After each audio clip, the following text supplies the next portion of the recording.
part of it was just their expressing themselves. And what's interesting about it is how they did it. How do they do it?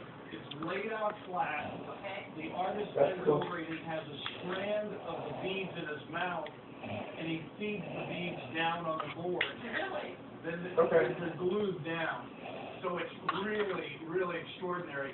Now, we have a very unstable market right now. So mine. I'm going to say that in a gallery or an auction, I think you'd expect this to sell between $3,000 to $5,000, Okay.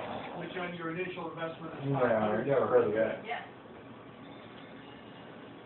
So, Mom, do you know what road you were on before you got on the 264? I brought this carousel or merry-go-round, or actually it was fashioned after what they call a flying Jenny. I bought this about 25 years ago from an antique shop. It had been there about a year, and every time I saw him at a show or went to the shop, I admired it. It was more than a school teacher's salary could afford, and he called me around Christmas time and said the man who had consigned it really wanted to sell it. And Well, I he was the main one appreciates you that coming really down showed a here. lot of interest, and so I made an offer, and he accepted it. And how much was that offer? It was a good bid. It was $500. Really? That was about a half month's pay for my teaching at that time. It came with the history of the maker. It was made by this gentleman, Malik. Nowhere near. Yes. And 90 years later, it ends up in an antique shop.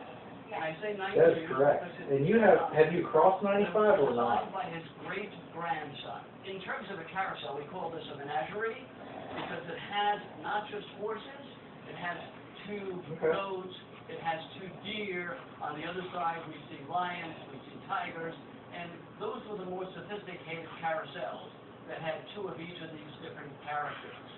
So it's beautifully done. A lot of times when we go into the 20th century and we see these model carousels, You ought to be able to see it by now. scrap parts from toys, and they're typically made of tin. These are all carved and painted wood. Let me show this wonderful finial that went on top. It's a beautiful carved eagle, and that broke off on the way here. Yes, I'm sorry. It's just a very easy repair. It's just a little glue will work fine. And You got to eventually cross it, but you don't ever want to be on it. and on the side,